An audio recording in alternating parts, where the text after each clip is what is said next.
Olá, meninas. Finalmente, nessa aula, a gente vai entrar em ferramentas da disciplina positiva, que são as ferramentas alternativas à punição, tá? Então, ferramentas de educação consciente, mas principalmente aqui da disciplina positiva. É uma aula extensa, tá? Nessa aula a gente vai falar de várias ferramentas, mas eu quis trazer aqui numa aula só para vocês. Vou compartilhar aqui a tela.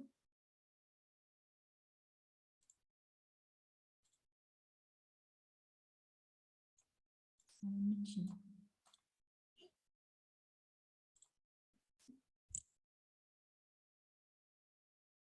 Prontinho. Ferramentas alternativas à punição. A primeira ferramenta é o olho no olho, né? Que para mim é aquela visão do respeito mútuo, né? Você agachar na altura do teu filho, né? Porque você imagina as crianças, gente. As crianças veem o mundo assim, ó, o tempo todo. Elas estão com o pescocinho levantado. E aí, quando o adulto agacha e olha assim, ó, no olho dela, isso é tudo, né? Isso mostra respeito, isso mostra empatia. Ali você já cria uma abertura para a conexão, né? Para o olhar. E o olho, acho que o olho no olho quer dizer muita coisa. Escuta ativa, né? A gente tem mania de querer falar e falar para a criança. Na verdade, a gente faz isso o tempo todo. A gente passa o dia inteiro dizendo para a criança o que ela precisa fazer e o que ela não pode fazer. Então, quando a gente para, né, silencia um pouco e escuta a criança, é um sinal de respeito também, né? Por isso que respeito mútuo é um princípio que vai permear aí essas diversas ferramentas. Então, escuta o que a criança tem para te dizer. Escuta a versão da criança da história. Escuta para você entender a emoção que ela quer passar para você entender o que ela está sentindo, para você ter empatia pelo sentimento, para você realmente sentir o que ela está sentindo. Escolhas limitadas é uma ferramenta que a gente tem que estar bem atento, porque crianças ali com 3, 4 anos já não aceitam mais você, né? Falar, mãe, você quer o casaco verde ou o roxo? Elas já vão querer outras coisas, elas querem ver outras coisas, né? Elas já estão expandindo. Mas quando são bebês ali, né? Acho que quase 2 anos, né? 1 ano e tanto ali, 2 anos e pouco, que é a idade que a Aurora tem, ainda funciona, né? Assim, enfim, ela tá lá querendo várias coisas, às vezes a criança nem sabe o que ela quer, e você fala, olha só, você vai querer sapato, querer calçar meia ou sapato? Às vezes eu pergunto para ela, né? Eu sempre dou muitas escolhas assim. Você quer bota ou você quer tênis? Né? Deixar a criança escolher. Isso aí você está dando autonomia para a criança. Só um minuto, gente. Deixa eu mudar o nomezinho aqui.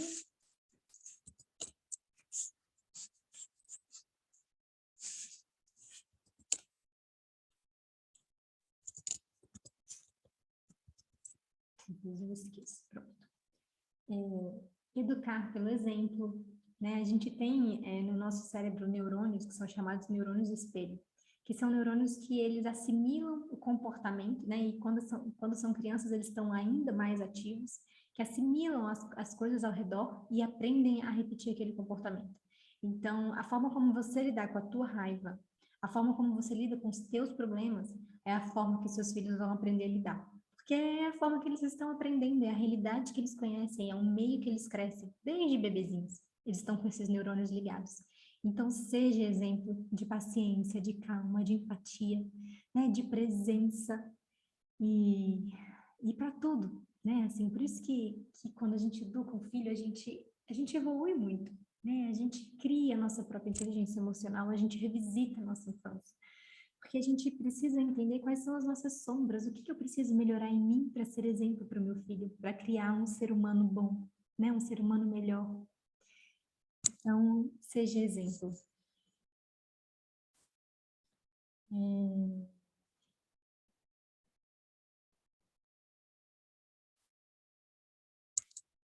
Então, controla o seu comportamento, né?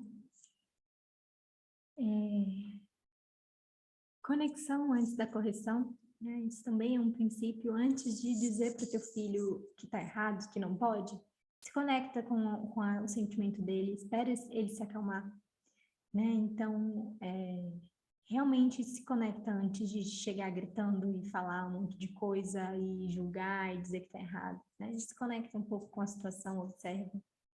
Ensinar a crianças o que fazer, ou seja, investir tempo em treinamento. Seu filho não sabe, já não nasce sabendo quais são as regras da casa, quais são os limites estabelecidos, quais são os seus valores. Se, por exemplo, dentro da tua casa é uma regra não pular no sofá, invista tempo em treinamento. Seu filho não vai aprender de uma hora para outra, não é a primeira vez que você falar que ele vai aprender. Você vai precisar mostrar para ele onde ele pode pular. Você vai precisar mostrar para ele que aquele é um limite. Então, você vai precisar treinar ele para fazer aquela, né, para cumprir aquela regra, aquele limite, para entender aqueles valores. Né? Então, treine seu filho. Olha, aqui você não pode pular, aqui você pode pular. Treine seu filho, se você quer que ele tire o lixo de casa, gaste um tempo mostrando para ele o que ele precisa fazer, o tempo que ele, né, os detalhes. Então, gaste um tempo, você vai precisar gastar um tempo ali, mas depois seu filho vai aprender, porque as crianças elas estão prontas para absorver, né, para aprender e fazer e colaborar. Demonstre confiança de que a criança consegue, ou seja, encorajamento. Então, ensine a criança como fazer. Então, demonstra confiança, né? Desenvolvimento de autoconfiança e coragem e encorajamento, né? Lembra que é aquela frase, uma criança que se comporta mal é uma criança desencorajada. Então, encoraje, né? Encoraje sabendo que a criança pode errar, e tá tudo bem errar, e a gente vai encontrar soluções para esse erro.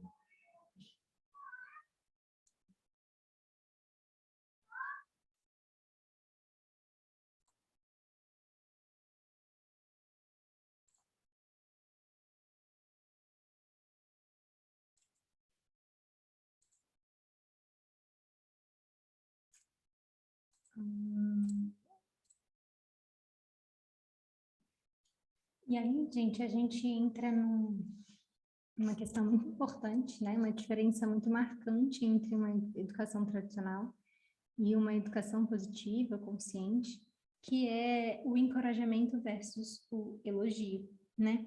O encorajamento, ele vem de coração. A gente está ensinando a criança a ser quem ela é, encorajando ela a expressar o que ela quer, né? As emoções, as vontades, a sentir, a pensar por ela mesma. Em elogio, a gente está ensinando a criança, quando a gente diz assim, né? Nossa, que desenho lindo, a mamãe amou. Né? Tá tudo lindo, tá tudo perfeito dentro da linha. E aí a criança, ela vai querer sempre fazer esse desenho para agradar a mãe, para receber o elogio. E aí essa criança se torna um adulto viciado em recompensas, né? E o elogio é a recompensa né, de saber que você está agradando o outro. E aí quando a gente encoraja, a gente fala: nossa, filha, que bom que você lembrou da mamãe, que você fez esse desenho para a mamãe. Que bom é ser amada por você. Né? Aí a gente está encorajando a criança, a gente está focando não no desenho em si, mas no ato, na ação. Então, essa é a grande diferença. Então, tentar sempre não focar ali na situação, focar no ato da criança, sempre no que a criança está expressando, e não na coisa ali, né? Porque isso vai fazer com que ela busque sempre a aprovação externa, e não a interna.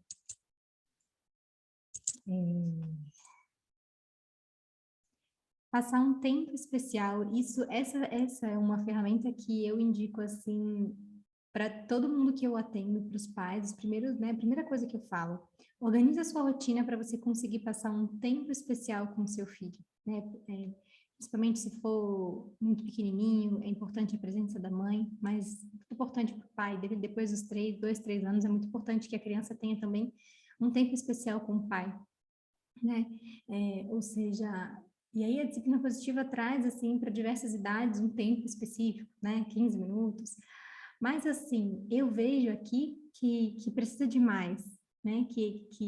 Na idade que a Aurora está, que é 2 anos e meio, ela precisa de mais do que 15 minutos por dia de mim. Então, cabe muito você observar teu filho, né? E também a sua rotina, o tempo que você tem. Mas que sejam 5 minutos, mas que esse tempo seja um tempo que você está sem tela, sem celular. que você está presente, que você fala, filho, o que nós vamos fazer agora? O que você quiser, né? Se ele quer jogar um jogo, se ele quer desenhar, se ele quer brincar de pega-pega, de esconde-esconde. Normalmente aqui é pega-pega, esconde-esconde. Então, é o que ele quer fazer, o que ele quer brincar com você. Mas nesse tempo você vai estar presente. E a criança se sentindo valorizada, ela muda completamente diversos comportamentos que essa criança tem de inadequação, né? Então, tem um tempo especial. E se você tiver mais de um filho, que esse tempo seja com cada filho especificamente, né? Também um tempo com as crianças, mas se você tiver 2, 3 filhos, um tempo com cada um, para cada um se sentir valorizado, né? Sendo ele mesmo. Preste atenção.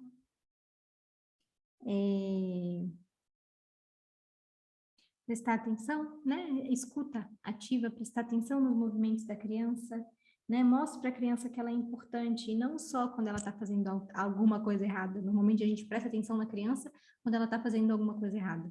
Mas quando ela estiver lá, brincando sozinha também, fazendo as coisas dela, vai lá, chega, dá um oi, dá um beijo e fala, olha, a mamãe tá te vendo, tá? Né? Presta atenção que ela seja vista também, né? Não só quando ela está fazendo errado. Pausa positiva, né? Quando a gente entende que a gente está nervoso, que a gente está estressado, que a gente está sem paciência, né? E sua criança já é uma criança maior, ou então tem um outro adulto calmo e tranquilo perto, se afasta, respira, né? A sua criança vai ver contigo e vai aprender esse movimento de, nossa, agora não está dando para mim. E é claro, gente, cuidado, porque quando a criança é muito pequena, a gente não pode deixar, né, um bebê sozinho, uma criança de 2 anos sozinha, ela vai se sentir insegura, ela vai se sentir abandonada, né? Então aqui, como eu sou mãe solo, ou, né, você quando está às vezes sozinha com o teu filho, eu dou uma pausa positiva perto, né? Eu paro tudo, eu sento, eu respiro, eu falo, olha, a mamãe tá triste, a mamãe precisa de um tempo, a mamãe tá sem paciência, a mamãe sentiu raiva, tá? Então deixa a mamãe acalmar um pouco, e ela vai aprender a forma como você lidar com esse sentimento. Distrair, redirecionar, a gente costuma usar com crianças pequenas, né? De 0 a 3 anos ali, bebês.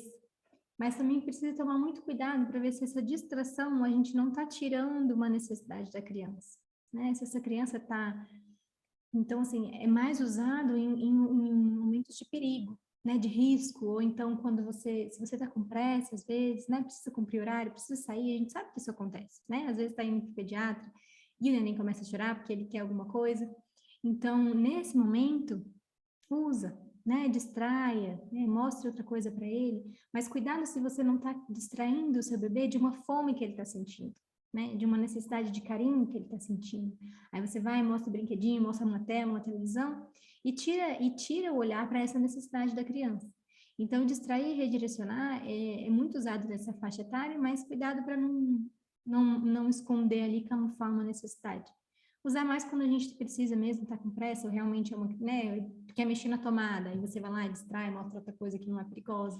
Não adianta você explicar para a criança que é perigoso, né? É um bebê de 1 ano, tá engatinhando ali 9 meses.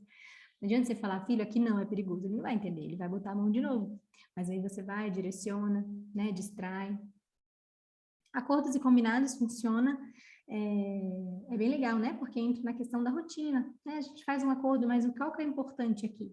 Não é você que diz qual é o combinado, qual é o acordo. Ele é construído junto com a criança, né? Então, filha, o que você acha de depois da gente comer, a gente tomar banho? Pode ser um combinado, um acordo? Ah, não, mãe, tudo bem.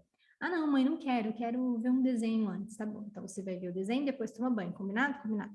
Ou, né, enfim, é um exemplo, mas a questão é que seja também combinado com a criança, né? Que tenha ali a sua visão e a visão da criança.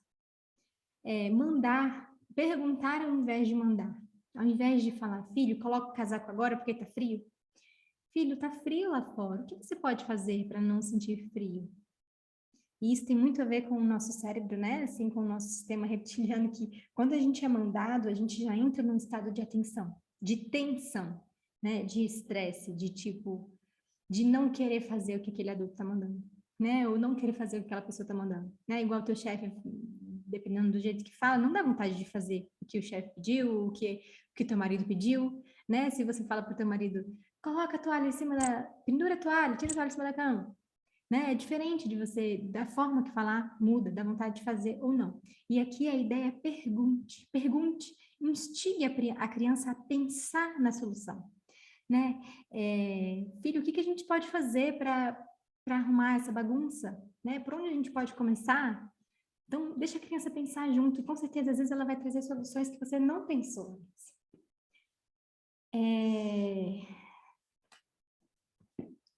Roda de escolhas para raiva, eu vou colocar também aqui embaixo, tá?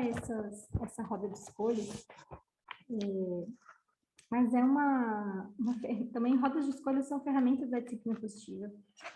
Que é justamente você mostrar para o teu filho, falar qual dessas opções você quer nesse momento. Então, se ele está com raiva, às vezes existem opções, né? Qual é a roda de escolhas? Eu vou colocar aqui para vocês, ó, tá? Esse quadrinho aqui, ó. Compartilhar os sentimentos ou desenhar o que você está sentindo. Vamos desenhar o que você está sentindo? Coloca o problema na pauta da reunião da família. Usa fantoches ou bonecos para expressar a raiva. Vamos amassar a massinha. Vamos martelar peças de madeira. E aí você pode criar sua própria roda de escolhas dentro dentro da tua família. É legal. Tipo, aqui eu costumo fazer muito com a Aurora, a gente grita no travesseiro. Tô com raiva, quero gritar e grita no travesseiro. Ela me vê fazendo isso, ela faz isso, né? A gente está validando o sentimento da raiva. Todo mundo sente raiva, tá? Quadro de rotina é uma ferramenta que você pode criar junto com o teu filho quando eles são maiorzinhos, tá? Já ali, acho que 3, 4 anos. Mas é legal o seguinte, você cria um quadro grande, né? Faz junto com o teu filho, deixa ele desenhar, enfeitar, colar adesivo, né? Criar uma questão lúdica ali. E aí, gente, deixa esse quadro mandar na rotina. Você não precisa se estressar e ficar mandando a criança fazer tudo o tempo todo. Mas ali já vai estar falando, depois de escova dente, é hora de dormir. Depois de comer, é hora de escova dente, né? Depois de brincar, a gente vai tomar banho, tá bom? E aí a criança vai querendo obedecer aquele quadro, entendendo que aquilo ali é uma rotina. Mas, mais uma vez, construa a rotina baseada nas necessidades da criança, né? Do que é interessante para a criança, qual horário que a criança costuma dormir, acordar, não vai querer que a criança durma 6 da tarde se ela costuma dormir 9 da noite, e esse é o ritmo dela, né? Então, vamos estabelecendo a rotina de acordo com as necessidades, respeitando as crianças. Reuniões de família, eu também vou colocar aqui embaixo uma lista, tá? Com dicas para fazer reuniões de família. A ideia, gente, é fazer reuniões toda semana, tá? E podem ser reuniões curtas, de 15 minutos. Mas que seja um ambiente legal, em que todos tenham direito à fala, as crianças também falam, né? Que seja um lugar ali onde, e aí uma dica legal é tipo, depois de toda reunião a gente vai jogar um jogo juntos, né? Um momento em que a família está junta, descontraída, querendo conversar. E aí, ao longo da semana, quando for encontrando problemas, você vai começando a anotar ali num papelzinho, e esse papelzinho você leva para a reunião, sobre tudo o que aconteceu ali na família que a gente quer conversar melhor. Consequências naturais e consequências lógicas. A gente precisa tomar cuidado com isso, porque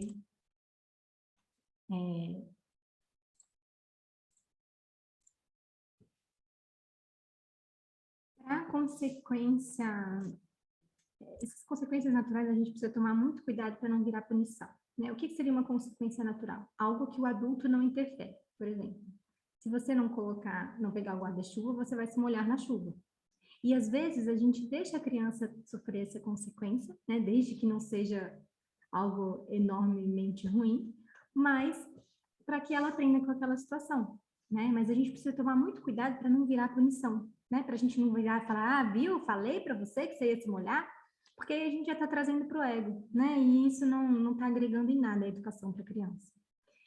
Consequência lógica é quando existe interferência do adulto. Então, a gente tem que tomar muito cuidado para a consequência lógica não virar punição, né? Então, normalmente, eu indico usar outras ferramentas. Mas o que seria uma consequência lógica? Por exemplo, seu filho quer levar um brinquedo para a escola e não pode, né? Qual que é a consequência lógica? Filho, quando chega lá, a professora vai tomar, né? E aí você pode falar, você quer deixar com a mamãe ou você quer que a professora tome? E aí a criança pode escolher, não, vou deixar com a mamãe, não vou levar e vou deixar a professora tomar. tá? Mas presta sempre muita atenção para que não vire uma punição, para que você não entre no lugar do tipo, viu, te falei, te avisei que isso ia acontecer, né? E aí fica punindo a criança, julgando a criança. Então, eu prefiro assim, eu estou colocando aqui porque são ferramentas que existem, né? Mas que a gente precisa, existe sempre um sinalzinho vermelho aí para tentar não usar essas consequências lógicas e naturais. Evite pressão social, isso é muito importante, gente. Sempre pega teu filho, leva para um cantinho para conversar. Não vai tentar ali usar a ferramenta na frente da sala de aula, da frente dos amiguinhos, da frente da família, porque as pessoas vão julgar, vão interromper, e seu filho pode se sentir machucado, porque você não vai se sentir à vontade, você vai estar sempre preocupado com o que os outros estão pensando. Então, sempre que for falar com teu filho, conversar alguma coisa, chama no cantinho, tá? Mesmo que seja com o irmão, né? Às vezes a criança se sente desvalorizada porque o irmão tá ali vendo. Então, traz para o cantinho, só vocês dois, né? Na intimidade, vocês conseguem resolver de uma forma muito melhor. E muito importante, feche os olhos e relembre da tua infância. Para você conseguir se colocar no lugar da criança, gente. Começa, né? Para a gente se conectar com a nossa criança interna. Olha para dentro, pensa, nossa, o que eu sentia quando eu queria colocar milhares de roupas e minha mãe não deixava, minha mãe brigava comigo, minha mãe me batia, minha mãe me humilhava, né? O que eu sentia quando eu estava tomando banho, estava tão gostoso, água quentinha, minha mãe queria que eu saísse, né? O que eu sentia quando minha mãe pedia para eu sair da frente da televisão. E a gente se conecta, a gente entende os sentimentos das crianças e traz empatia, tá, gente? Então é isso, sei que foram muitas ferramentas, tentei aí resumir, mas acho que ficou claro. E vou deixar aqui embaixo também materiais para vocês explorarem mais algumas dessas ferramentas, tá bom? Um beijo, obrigada.